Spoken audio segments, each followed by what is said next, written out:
Welcome to BSW's Tech Dive. Tech Dive. Submerge the ship. The show goes technically deep into products you care about. The new, the old, the newish. So put on your gear, close up the hatch, and prepare to Dive.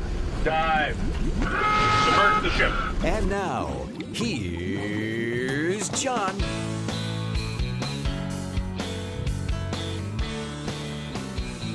Hi, I'm John Lynch, BSW's Director of Business Development, and this is Tech Dive. Today, we're talking about a brand new microphone entry into the marketplace from not exactly a brand new entry in the microphone marketplace. Now, they've been around for decades and decades, as you see right there. Shure. This is the microphone we're talking about. Really oriented towards podcasting, but let me tell you, it's got a great broadcast element too, because this unit can go either XLR into a console or USB directly into a computer with a connection for your headphone as well. So let's talk about the new MV7, this entry item from Shure. And we're going to bring on as our guest Soren Peterson to talk about the specifics. And right now, Soren, let's get into how did the MV7 come around? No worries. So you can't talk about the MV7 without immediately referencing its big brother, the SM7, right? The SM7's a legend. It came to the market in the early 70s. I came to the market in the early 80s, so I have no problem saying it. It's an incredible microphone that I had nothing to do with, but it's a legend in its own right these days, right? You can barely listen to a podcast without seeing it. If you're a fan of gaming or Twitch streams, I'm about half of those folks right now. It's just kind of everywhere you see. The SM7 has a whole bunch of wonderful things and this wonderful history with Michael Jackson and its broadcast history and all this wonderful story. But it's a little expensive and it's a little bit hard to use where you might need some other gear or some mic technique and some other things. So sort of from a total cost of ownership, it's kind of a big leap to take for some folks. It also is sort of famously gain hungry, right? So it's common to plug it into a really nice strong preamp or some sort of inline booster, things along those lines. Other than that, nobody has anything bad to say about the SM7, right? It's a legend. The MV7 is designed to complement the SM7. It's definitely not a replacement. It's a different cartridge. We can get into that a bit. But it's really meant to get you into that world, into these sort of applications, right? Start a podcast, start your stream, start your broadcast, whatever. Or just have a convenient way of doing that if you're already an SM7 owner. So the MV7 was made to address the ease of use and the lower cost. It's the XLR output has a hotter output than the SM7. So if you're nice and up close on it, like you and I heard here, John, you'll need about 10 dB less than if you were using an SM7, which is a significant amount. It plays nicer with that sort of, $100 to $200 tier of mixers and interfaces and stuff like that. So you don't really need that extra accessory and extra cost. Or you can use it like I'm using here, which is just through the USB port straight in. It takes no setup to get up and running. So if audio stuff is scary for you, or you really want to dive into your content first and worry about the tech stuff later, the MV7 is the perfect choice for you. You just open the box, plug it in, you're up and running. There's a piece of software called the Motive Desktop app that offers some really cool configuration. But from a why we did a point of view, it's really to complement the SM7 as all these new workflows come online and get very, very popular. The SM7, it has been kind of this aspirational thing for a whole lot of people for really good reason. Sure.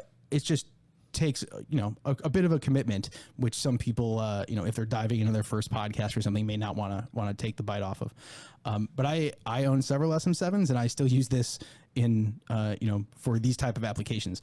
So it's really meant to complement it. It's definitely not a replacement.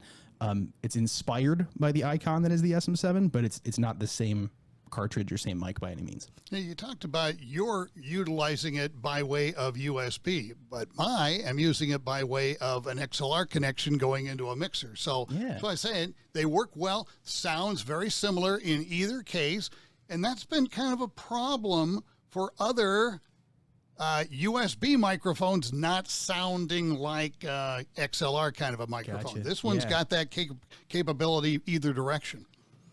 Yeah, as you're well aware, Shure has a long history in dynamic microphones, right? With going back to going back to the late 30s with the Model 55 and the which eventually became the Elvis mic, and the famous SM58 and 57, and the Super 55, and the SM7 and its predecessor, the SM5, which I know John is a big fan of. Yeah, that's what we do, right? We make dynamic microphones. Dynamic mics are really hard.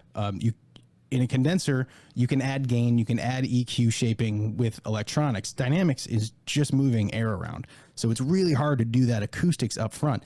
And that's what we call voice isolation technology in the MV7, is our combination of our awesome cartridge and our shock mount, and some other acoustic tricks that we've learned out the years, to give you that same sound in not only if you're out XLR or USB, but no matter what room you're in.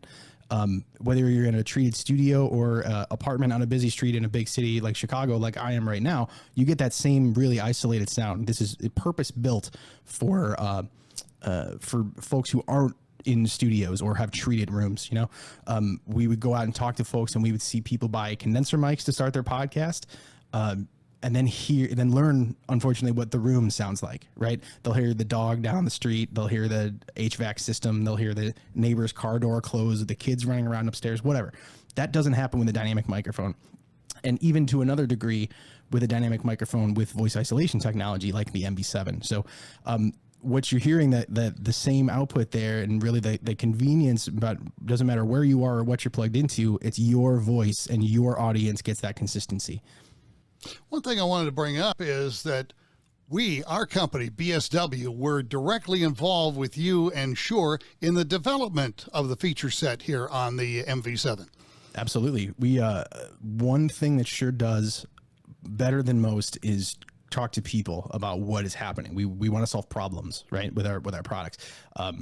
Especially when trying to sort of thread the needle about, we have this thing as the SM7 that's really big hot. We don't want to, we don't want to slow that thing down. We don't want to nip at its heels. We just want to complement it where it's there. So folks like yourself and Brian from BSW, who just do nothing but talk to podcasters and broadcasters all day, and you're just so, intimately familiar with what people want, are it's a big part of what we do. I want to bring in people who know, and to help inform those things. So that's part of the reason that we have two outputs here is you guys helped me learn about some workflows where you might want to use them both at the same time, the USB and the XLR, or where having both would be a really convenient option. We're seeing more and more podcasts or remote interviews, even from a broadcast point of view, being done these days remote, obviously. Whereas opposed to bringing somebody into a studio where there's a microphone already set up, you might want to have a microphone and send it out to someone and then record some sort of conversation with them. We're seeing that all sorts of things on high-end podcasts where folks who were in studios full of SM7s had to go home during lockdown, and then we're recording via some cheap USB condensers, literally in their closet full of blankets and stuff behind them, to try and, hiding in blanket forts to keep the room sound. These are like one of the top podcasts in the world at this time is doing this. And then you fast forward and you see on their Instagram that they're using that same USB condenser, but also a Shure SM58 to actually record the podcast. They're just using the USB mic to facilitate the conversation. So it's really built to do as many things as possible. It's from an application point of view, you're going to be talking into it. So whether it's XLR USB at home in a studio into a laptop or an iPhone or my PlayStation or my XLR mixer or whatever, or my local handheld recorder, it's just meant to be like your voice. You can use this mic for pretty much anything if your voice is involved. You bring up the SM58 that has been very popular for a long period of time. For those who aren't familiar with the SM58, let me just simplify it. There's probably not a singer in the world who has not used an SM58 somewhere along the way. And just a picture of that, you'll know that. Exactly. That shape that comes in your mind is an SM58, right? Exactly. That cone handle thing. Anyway, and still on the marketplace after all these years, because it just does a great job. Now, absolutely. Let's also talk, because you mentioned that this microphone doesn't need the enhancement to raise the level that we do have to do with the SM7 in certain situations. Not always, but in some. But in this case, it's basically my other middle name. Plug and play and go with it with the MV7. Definitely. Either through the XLR, like you said, into a wide variety of XLR based things, or through USB. where you don't run into those same sort of gain problems because we're in that digital world and we can do a lot more things on that side. So all you have to do right away is just take either the USB-A or USB-C cable in the box and plug it in, and you're up and running. No other software, no other boosters or hardware or anything needed.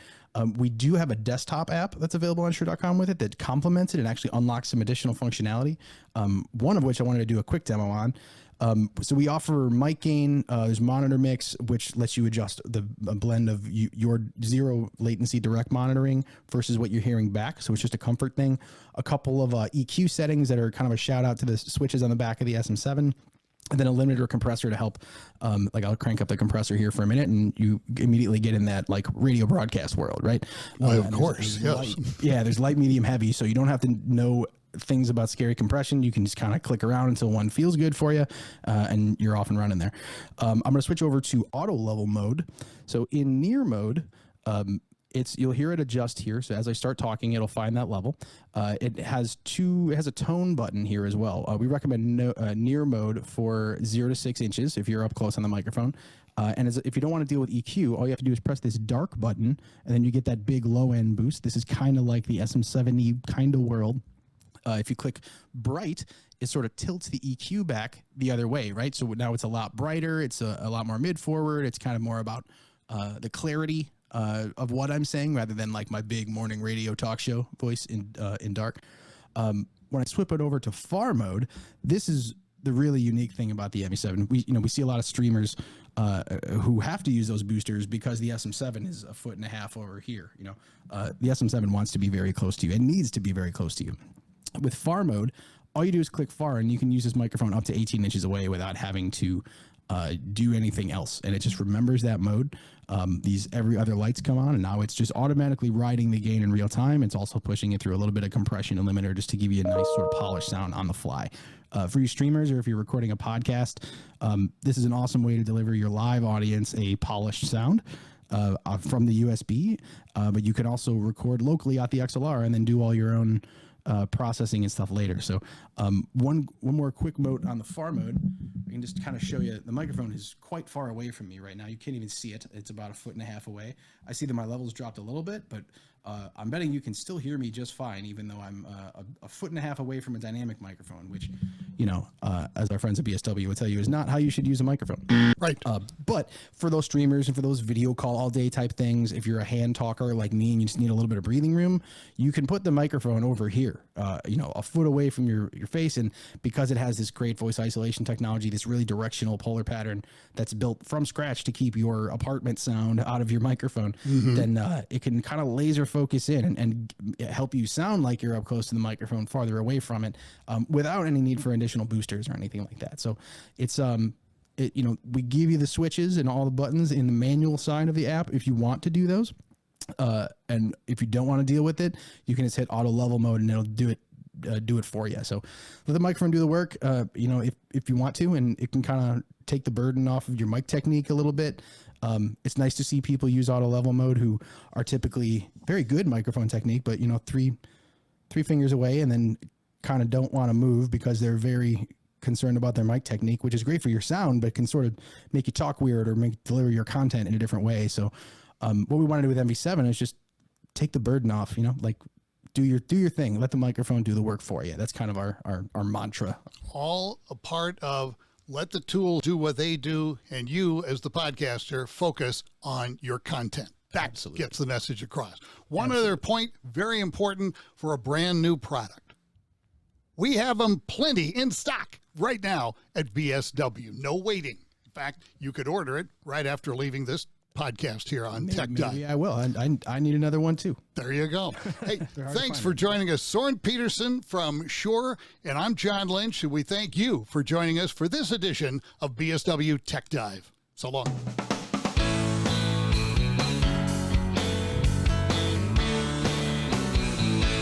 Baby, turn out the light.